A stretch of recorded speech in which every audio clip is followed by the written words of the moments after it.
শুভ আর আদ্রিতের ভালোবাসা দেখে কষ্ট পেল মোহনা। সম্পূর্ণ জানতে ভিডিওটিতে একটি লাইক করে দেখতে থাকো। গল্পের শুরুতেই আমরা দেখতে পারি সবাই যখন শুভকে নিয়ে ব্যস্ত হয়ে পড়েছে তখন আদি কোথায় গেল এটা নিয়ে সবাই খোঁজ খবর নিতে থাকে, কিন্তু কোনোভাবেই আর আদ্রিতকে খুঁজে পাচ্ছে না। আর তারপরে যখন সবাই ফোন করে ফোনেও পাচ্ছে না, তখনই শুভ খুবই চিন্তা করতে শুরু করে দেয়।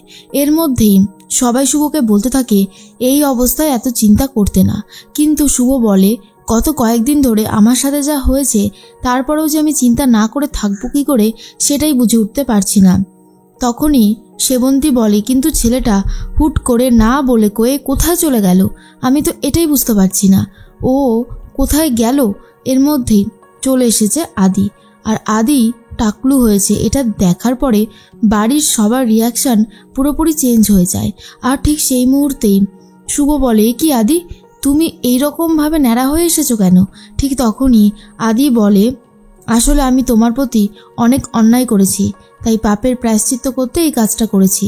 আর তখনই রঞ্জিনী বলে এখনও দাদা বেঁচে আছে আর তুই এইরকমভাবে ন্যাড়া হয়ে এসেছিস? সেবন্তী বলে এই রঞ্জিনী তোর মুখে কি কিছুই আটকায় না নাকি? ধাম্মি বলে দাদু ভাই এটা তুমি কি করেছো? এটা কিন্তু করাটা একদমই উচিত হয়নি, এই কাজটা তুমি মোটেও ঠিক করনি। তখনই অন্যদিকে আকাশ সেন কথা বলতে থাকে সুনন্দার সাথে। সুনন্দা বলে আমি কিছুতেই বুঝতে পারছি না যে মোহনা কেন এই বাড়াবাড়িটা করছে। এর মধ্যেই ডাক্তার এসে আকাশকে বলে আপনার বোনের অবস্থা খুব খারাপ, সে একেবারে মানসিক রোগীতে পরিণত হয়েছে। ওনার কি আগেও এরকম কোনো রোগ ছিল? আগে কি ধরনের ওষুধ খেতে? এসব বললে আমাদের চিকিৎসা করতে একটু সুবিধা হবেই আর কি। তখনই আকাশ বলে দেখুন আমি এসব কিছু বলতে পারবো না এখন, আপনারা আপনাদের মতন করে ট্রিটমেন্ট শুরু করুন না।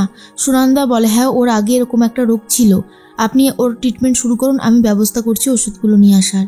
এর মধ্যে সুনন্দা বলে দেখ আমাকে ধাক্কা দিয়ে ফেলে দিয়ে রীতিমতো ও চলে গেছে আর আমার কপালে চোট লেগে গেছে। আকাশ তখন বলে সত্যিই আমি ভাবতে পারছি না যে মোহনা এতটা কষ্ট পেয়েছে আর যে এইরকম করে বেড়াচ্ছে।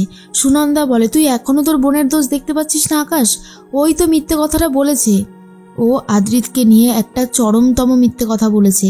দেখ আদ্রিত কিন্তু বারবার বলেছে যে ও মোহনাকে কখনোই ভালোবাসেনি, মোহনা শুধুই ওর বন্ধু ছিল। তাহলে তুই কেন বুঝতে পারছিস না?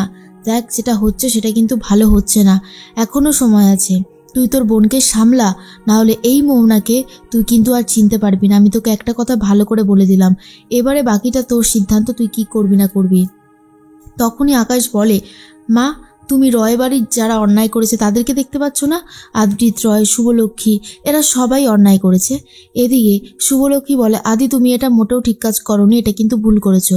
আদি তখন বলে দাঁড়াও, এরপরেই দেখিয়ে দেয় সে পুরোটাই নকলভাবে সেজে এসেছে আর এটা পুরোটাই একটা নকল জিনিস, সে মোটেও ন্যাড়া হয়নি। আর এটা দেখার পর বাড়ির সবাই তো অনেক খুশি হয়। তখনই শিরিন বলে এই বর্দা ভাই তোর এই রকম অবস্থার একটা ছবি আর আমাদের শুভদির লাকির একটা অবস্থার ছবি আমরা আজকে নেবই নেব। তারপরেই খুব সুন্দরভাবে একটা ছবি তোলে আর যেটা দেখার পরে সবারই রীতিমতো হাসি পেতে থাকে।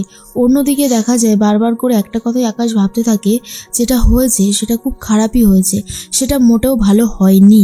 এরপরেই বলে যে শুভলক্ষ্মী তো আমাকেও ঠকিয়েছে মা, বিয়ের পিড়ি থেকে রীতিমতো আমাকে রিফিউজ করেছে, ও বিয়েটা করেনি আমাকে, তুমি বুঝতে পারছো এটা আমার জন্য কত একটা বড় অপমান। তখনই ভাবতে থাকে সুনন্দা মোহনার সাথে সাথে আকাশের মাথাটাও বোধহয় খারাপ হয়ে গেছে। তখনই সুনন্দা বলে দেখ শুভলক্ষ্মী কিন্তু তোকে বিয়ে করতে চাইনি, তুই কিন্তু ওকে জোর করেছিলিস আর ও নিজের সন্তানের কথা ভেবে তোকে বিয়ে করতে রাজি হয়েছিল। তুইও যে তোর বোনের মতন পাগল হয়ে যাচ্ছিস সেটা আমি বুঝতে পারছি। এতদিনকার পর এই কথাগুলো তোলার মানে কি আকাশ? তুই তোর বোনকে সামলা, না হলে ওর যেই চরম পরিণতি হতে চলেছে সেটা কিন্তু তুই ভাবতে পর্যন্ত পারবি না, আমি তোকে আগে থেকেই বলে দিলাম। ঠিক সেই মুহূর্তেই তখন দেখা যায় যে আদি সবার সামনেই বলে অনেক দিন ধরে আমাদের ওপর থেকে অনেক ঝড়ঝাপটা গেছে, তাই আমি ঠিক করেছি আজকে শুভকে নিয়ে ডেটে যাব। সেবন্তী তখন বলে যা তোরা দুটিতে ভালো করে ঘুরে আয় তো, তোদের এখন ঘোরাটা খুবই জরুরি, তোরা ঘুরবি ভালো করে থাকবি, এইরকমই তো আমরা চাই। তখন ঠাম্মি বলে ভগবান তুমি দেখো ওরা দুজন যেন এইভাবেই সারাটা জীবন একসাথে থাকে, ওদের যেন কোনো বাধা বিপত্তি না আসে। শুভকে নিয়ে আদি বেরিয়ে যায়। এরপর রাস্তা থেকে যাওয়ার সময় অনেক কথা বলতে থাকে আর শুভ তখন বলে আদি তুমি জীবনে যাই করো না কেন, তুমি শুধু আমাকে একবার বলবে তোমার জীবনে এত বড় একটা সমস্যা এসেছে, তুমি কেন আমাকে বলোনি? যদি তুমি আমাকে বলতে তাহলে এর সমাধান হয়তো আমি অনেক আগেই খুঁজে বার করতে পারতাম। তাই এইরকম যখন কিছু হবে তুমি কিন্তু আমাকে বলতে পিছুপা হয়েও না। আশা করছি তুমি আমার কথাটা বুঝতে পেরেছো। তখনই আদি বলে, হ্যাঁ শুভ, আসলে আমি ভয় পেয়ে গেছিলাম, ভেবেছিলাম যদি সত্যিটা তুমি জেনে আমার কাছ থেকে দূরে চলে যাও তখন আমার কি হবে বলো। সেই কথা ভেবেই আমি এই বড় সিদ্ধান্ত নিয়েছি। তবে আমার হাড়ে হাড়ে শিক্ষা হয়েছে, আমি আর কখনোই কোনো অন্যায় করব না আর সাপোর্টও করব না। এর মধ্যে দেখা যায় মোহনা একজন গুন্ডার সাথে কথা বলতে থাকে আর ব্যবস্থা করতে থাকে শুভকে শেষ করার।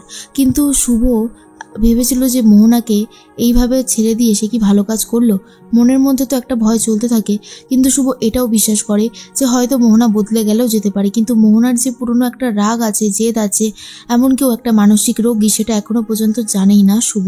আদ্রিত আর শুভ যখন অনেক ভালো সময় কাটাতে থাকে, ঠিক সেই মুহূর্তে মোহনা চলে এসেছে। আর মোহনা আদি আর শুভর ভালোবাসা দেখে কষ্ট পায় আর ভাবে যে যেভাবেই হোক না কেন শুভকে এই রাস্তা থেকে সরিয়ে দেবে।